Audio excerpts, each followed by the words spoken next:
గీతకి మీ అందరికీ స్వాగతం. ఈ అధ్యాయంలో మనము దైవ, ఆసుర స్వభావములు ఏమిటి అని మనం తెలుసుకోబోతున్నాం. మీరు చూడండి, పోయిన అధ్యాయం పురుషోత్తమ యోగంలో స్వామి ఒక ఉపదేశం చేశారు. అయ్యా, శరణాగతి చేస్తే ఈ ప్రపంచం నుంచి మనము స్వామి యొక్క అద్భుతమైన, సుందరమైన ఆనందంతో, సేవతో కూడుకున్న లోకానికి వెళ్ళవచ్చును అని. ఇప్పుడు చూడండి, ఈ శరణాగతి చేయడానికి కొన్ని మంచి లక్షణములు తోడ్పడతాయట. ఈ శరణాగతి చెయ్యకుండా ఉండడానికి కొన్ని చెడు లక్షణాలు మనల్ని ఆపుతూ ఉంటాయట. ఏంటి ఆ మంచి లక్షణములు? ఏంటి ఆ చెడు లక్షణం? ఇప్పుడు మీరు ఇంకో విధంగా చూశారనుకోండి, నిన్న మనం చూసిన అధ్యాయంలో స్వామి ఒక అశ్వత్థ వృక్షం గురించి చెప్పారు. ఆ అశ్వత్థ వృక్షం యొక్క వేర్ల గురించి చెప్పారు. కానీ చెట్టు అంటే దాంట్లో పండ్లు కూడా ఉంటాయి కదండీ! ఇప్పుడు మీరు చూసారనుకోండి, కొన్ని కొన్ని పండ్లు మీరు పట్టుకున్నారనుకోండి, బయట నుంచి చాలా బావుంటుందండి. లోపల కూడా మీరు ఆ పైనుండే అయినా సరే బాగా కనిపిస్తుందండి. మీరు ఆ టేస్ట్ చూసేసరికి కొద్దిగా ఏదో పాడైనట్టు అనిపిస్తుంది. అప్పుడు మీరు ఆ పండుని గాని ఇలా అన్నారనుకోండి, లోపల నల్లగా అయిపోయి లోపల అన్ని పురుగులు కనిపిస్తూ ఉంటాయి. కాబట్టి పండ్లు చూడ్డానికి ఒకలాగా కనిపించొచ్చు. ఒకటే చెట్టుకొచ్చిన పండ్లు, కానీ కొన్ని పాడైపోయుండొచ్చు.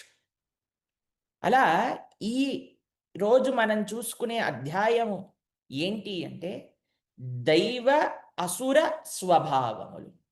మంచి లక్షణములేంటి? చెడు లక్షణాలేంటి? మంచి స్వభావములేంటి? చెడు స్వభావములేంటి? ఈ 2 మనం నేర్చుకోగలిగితే మీకో విషయం చెప్తానండి. ఆశ్చర్యకరమైన విషయం చెప్తాను. కృతయుగంలో దేవతలందరూ ఒక ప్లానెట్‌లో ఉండేవాళ్ళు. ఒక గ్రహంలో ఉండేవారట. అటు అసురులందరూ కూడా ఇంకో గ్రహంలో ఉండేవారట. ఆ గ్రహం, ఈ గ్రహం పోటీ పడుతూ ఉండేది. కానీ మీరు చూడండి, త్రేతాయుగానికొచ్చేసరికి దేవతలందరూ, మంచి వాళ్ళందరూ ఒక దేశానికొచ్చేసారు. అసురులందరూ ఒక దేశానికొచ్చారు. అందుకే భారతదేశం ఇంకా లంక అక్కడ ఫైటింగ్ అయింది. ద్వాపర యుగానికొచ్చేసరికి మీరు చూసారనుకోండి, మంచి చెడులు ఒక కుటుంబం లోపలికే వచ్చేసాయండి. ఇప్పుడు కృష్ణ భగవానుడు ఉన్నప్పుడు అటు కౌరవులు, పాండవులు ఇద్దరూ ఒకటే కురువంశానికి చెందినవారు. కానీ ఇక్కడ 5గురు మంచివాళ్ళు, అక్కడ 100 మంది చెడువాళ్ళు. కానీ కలియుగానికొచ్చేసరికి ఏమైపోయిందట అంటే, ఒక మనిషి లోపలికే వచ్చేసాయటండి మంచి చెడులు 2 కూడా. కాబట్టి ఏంటి మంచి? మనము మన లోపల మంచి స్వభావములు ఉన్నాయి. మన లోపల చెడు స్వభావాలు కూడా ఉన్నాయి. ఫస్ట్ ఏం చేయాలి మనకి? అయ్యా, చెడు ఏంటి అని తెలుసుకోవాలి. దాని తర్వాత దాన్ని తీసివేయాలి. ప్రాబ్లమ్ ఏంటి అని తెలుసుకుంటే అప్పుడు కదండీ డయాగ్నోసిస్ చేసేది. డయాగ్నోసిస్ చేసి ప్రాబ్లమ్ ఏంటి తెలుసుకుంటే అప్పుడు కదండీ ట్రీట్మెంట్ చేసేది కదా! ఇప్పుడు మీరు చూడండి, కొంతమంది అంటారు, ప్రభుజీ కురువంశానికి చెందినవారు.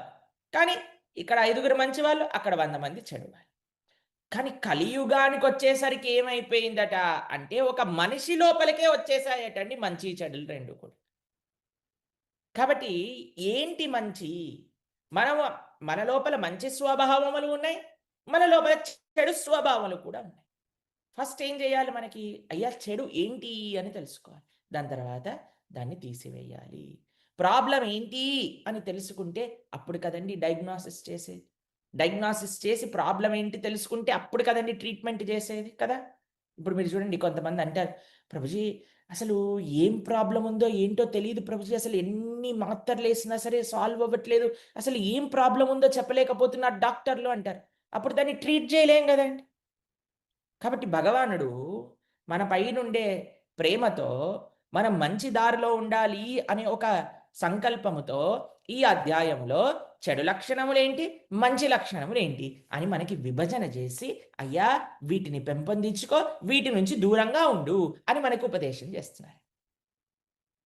కాబట్టి ఈ అధ్యాయం ఏ అకరణం ద్వారా మనం నేర్చుకుంటున్నామో ఒకసారి మీకు చూపిస్తాను, జాగ్రత్తగా చూడండి. డిఓజి అనే ఒక యాక్రోనిం ద్వారా మనం నేర్చుకుంటున్నాం.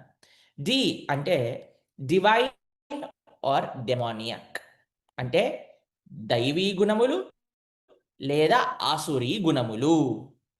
Opinions and outlook of demons అసురుల యొక్క స్వభావములు మరియు లక్షణములు. జీ ఫర్ గేట్స్ టు హెల్, నరకానికి ద్వారములేమిటి అనే విషయాలన్నీ కూడా ఈ అధ్యాయంలో మనం నేర్చుకుంటామండి. మీకు చిన్న కథ చెప్తాను. దైవీ గుణములేంటి, ఆసురీ గుణములేంటి ఈజీగా అర్థమైపోతుంది మీకు. ఒకసారి బ్రహ్మగారి దగ్గరకు వచ్చి దేవతలు, అసురులు ఇద్దరు కూడా అన్నారట, మేం మంచి వాళ్ళం అంటే మేం మంచి వాళ్ళం, మేం మంచి వాళ్ళం అంటే మేం మంచి వాళ్ళం అని పోటీ పడ్డారట. అయితే బ్రహ్మగారు అన్నారట, సరే అయ్యా, ఎవరు మంచి వాళ్ళో ఎవరు రాక్షసులో నేను నిర్ధారణ చేస్తాను, రేపు మధ్యాహ్నం పూట వచ్చేయండి అని అన్నారట.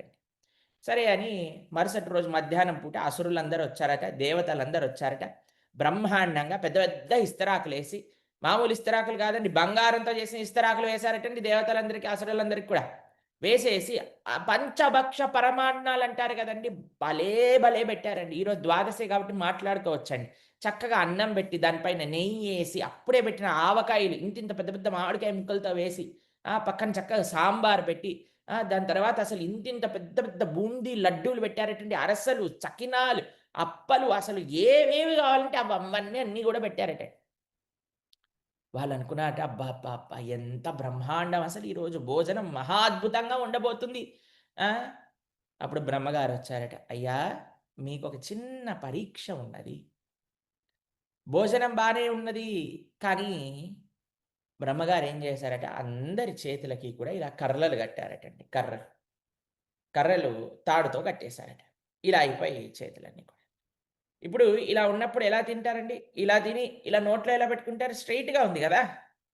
పెట్టుకోలేకపోయారు. ఇప్పుడు దేవతలందరూ కూడా ఆలోచనలో పడ్డారట. అయ్యా! ఇప్పుడు ఎలా తినాలి? ఇంత మంచి భోజనం ఉంది. ఆహ్, కానీ ఇప్పుడు ఎలా స్వీకరించాం మనం?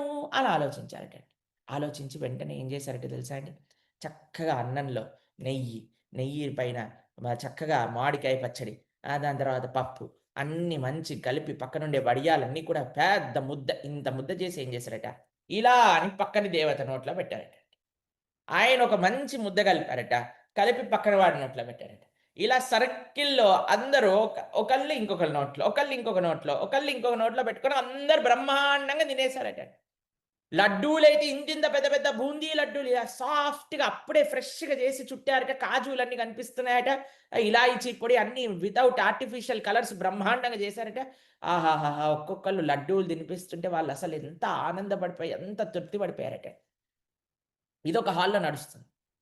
పక్కన హాల్‌లో అసురులున్నారు. వీళ్ళేం చేస్తున్నారట, వెంటనే పచ్చడేసేసుకున్నారట. ఫుల్ ఎర్రగా కలుపుకొని మొత్తం అద్ద ఇంత చేసుకొని ఇంత తినాలి నేను ఢామ్ అని పైకేసారటండి. ఎగిరేసి నేను క్యాచ్ పెడతాను అని పడంగానే మొత్తం ముఖం పైన కూడా కళ్ళల్లో కారం పడిపోయి అని ఏడవటం ప్రారంభం చేశారు.